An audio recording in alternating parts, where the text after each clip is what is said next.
For the first time in modern Yu-Gi-Oh's history, going second is about to be a tier 1 strategy. But why is that? And why has going first been the default for all of Yu-Gi-Oh? Realistically speaking, every Yu-Gi-Oh player is gonna play half of their games going first or second. And yet the player going first always has some distinct advantage. This is due to a number of factors in Yu-Gi-Oh, most notably the general speed of the game. To start, Yu-Gi-Oh's most defining factor compared to other trading card games is the lack of resource system. We don't spend 3 turns setting down land like Catan. As soon as the turn starts, we are off to the races. But even prior to the modern era of combo Yu-Gi-Oh, going first was still optimal. Not only were you able to draw a card going first back in the day, which kept your card advantage equal with your opponent, but you were also able to be the first one to activate the insane amount of broken power spells that existed in old school Yu-Gi-Oh. You got to be the first one to play Pot of Greed, Graceful Charity, and Delinquent Duo before your opponent. These cards not only put you ahead in the game, but some of them allow you to look into your opponent's hand and save your most impactful trap cards for their best play. And that's another reason going first has usually been the default. Unlike the modern era, people just used to run trap cards in their deck no matter what, because even though they were slow as hell, the power behind their effects was worth having to wait a turn to use them. But if you were the one going first, the trap you set will be active as soon as your opponent is able to play the game. This fact alone is why going second against a trap deck, even in modern Yu-Gi-Oh, is a pain in the ass, and why modern trap decks now have ways to set and activate them before their turn begins, but now we're getting off track.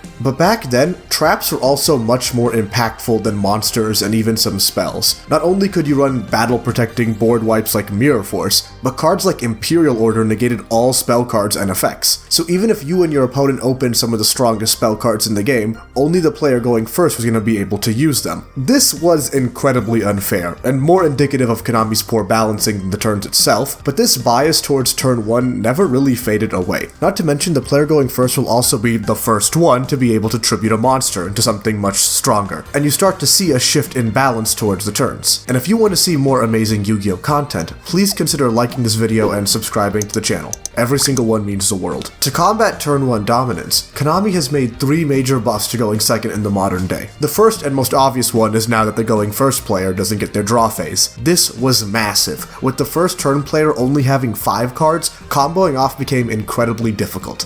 While obviously this is better than doing nothing, it didn't really make a major balance change. The second and more drastic choice Konami did was create cards specifically designed around going second. The very first one in Yu-Gi-Oh's history is an iconic one, Cyber Dragon, which can be special summoned if only your opponent controls a monster. Not only was this a big step in Yu-Gi-Oh's power creep, but one of the best ways to make going second feel good. A super strong monster to put on the field for free if you have to go second. The condition has become a bit power crept these days, but we still see cards that descend from the design principles of Cyber Dragon, most notably Dino Wrestler Pankratops and Kashtira Fenrir. But nowadays, you can pretty much print anything you want on a card as long as it's only playable going second. Negate all opponents' monsters and they can't be responded to, wipe their field and effectively remove all those cards from the game, or just straight up tribute your opponent's entire field. These are all some insanely strong cards. So how exactly is going second so bad? Well, because all these cards are effectively bricks if you don't happen to go first, which means if you're ever forced to go first in like game 2 or 3, your hand might be less effective than Blizzard's HR department. And the main reason is because you have to actually draw them.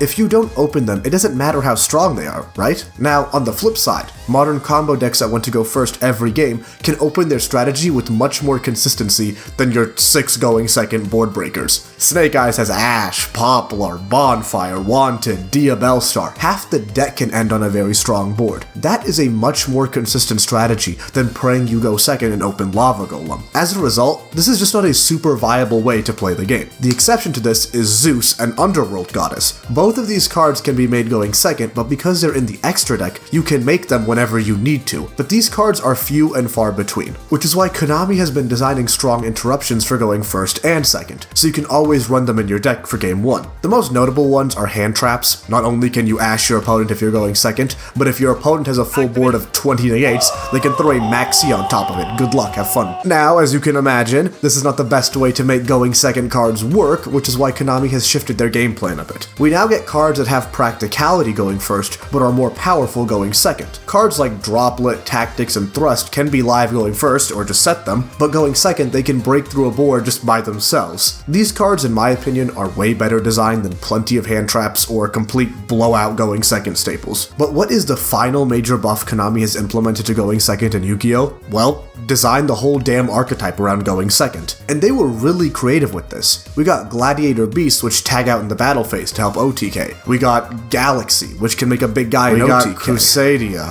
who makes a big guy in OTKs. Remember Cyber Dragon from a few minutes ago? What do you think their game plan is? That's right, sit on Infinity and out-resource their opponent with removal. Nah, I'm just kidding, they OTK. It's a bit unfortunate because Yu-Gi-Oh! Is just so damn fast now and any one card can bring you back into the game. The only way going second can be strong is if their opponent doesn't breathe after the battle phase. And while something like Gladiator Beasts was incredibly powerful, it was tier 0, that deck was from the GX era. In the modern age, most going second decks are rarely seeing strong competitive representation. Typically, they can be good for stealing a single game or two, which is why they're quite good in Master Duel and some OCG tournaments. But in the TCG, these decks pretty much fall apart in games 2 and 3, so most of them try to have a strong going first line. Sidres was mentioned before with Infinity, but something like Mikanko likes to run the Dogmatica package to establish something, but that really isn't impressive in the modern era. However, Konami has decided to push a going second deck as far as you possibly can in Yu-Gi-Oh! With the newest archetype in Legacy of Destruction. I'll do a quick breakdown of each one because we don't have all day, some of us have important things to do. Not me, but I'm sure you do. Genroku is just Poplar. If added to hand, summon it and treat it as a tuner. It can tribute itself to special summon any tenpai from the deck, but it Fire Dragon locks you. Pydra, Phaedra, and Chungus can all synchro summon during the battle phase. Pydra on summon lets you set an archetypal spell trap from deck, and you take no battle damage from your monsters. Phaedra on summon, or when an opponent declares an attack, can revive a level 4 Fire Dragon, and gives battle protection. Chandra can special summon itself if you control a Fire Dragon, and if a monster battles, you can special summon a level 4 Fire Dragon from deck. The targets for Pydra are a field spell which makes your Fire Dragons unaffected by your opponent during main phase 1. Also, you can search a tenpai monster every turn at the cost of a discard, and if the field spell is destroyed during the battle phase,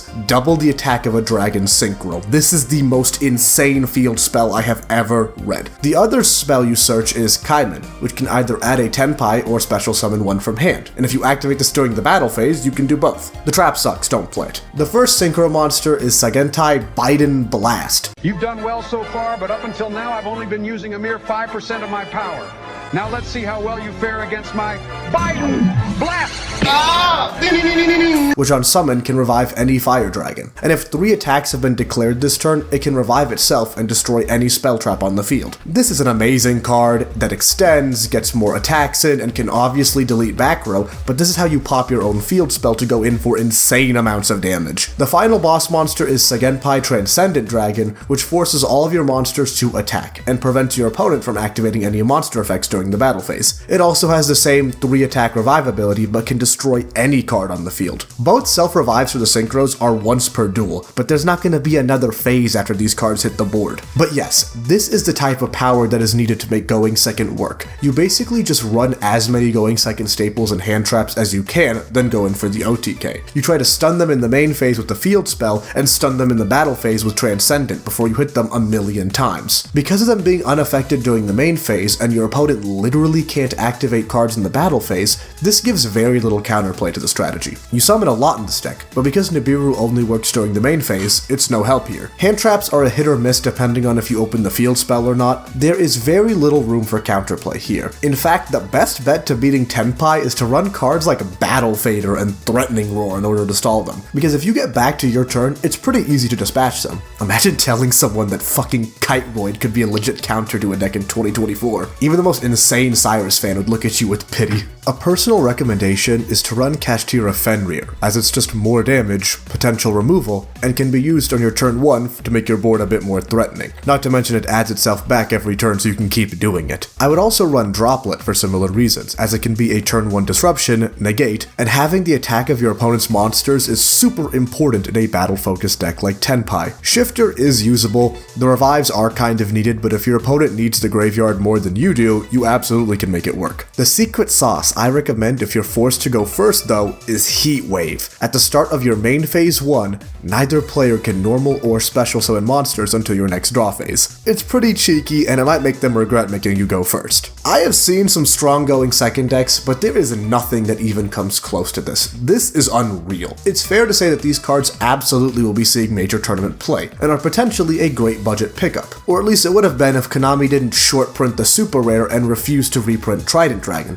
Just pick one up for $120. Oh, but don't worry everyone, just ask your friends if they have one to share. I'm sure all of you have a seller friend willing to give you one for cheap. I bet you $1,000 we're gonna see a Trident Dragon as a secret rare in an upcoming set just to get players to buy it. Even with low rarity decks, Konami can't help themselves. So I hope those who want to give the deck a try have the capabilities to do so. But overall, it's going to be the next tier 1 deck. But what do you think? Do you think I'm overestimating Tenpai? Is there a going second deck I forgot to mention? Let me know. And thank you all for watching. Please like and subscribe. This is BreadBoyWeeb, signing out.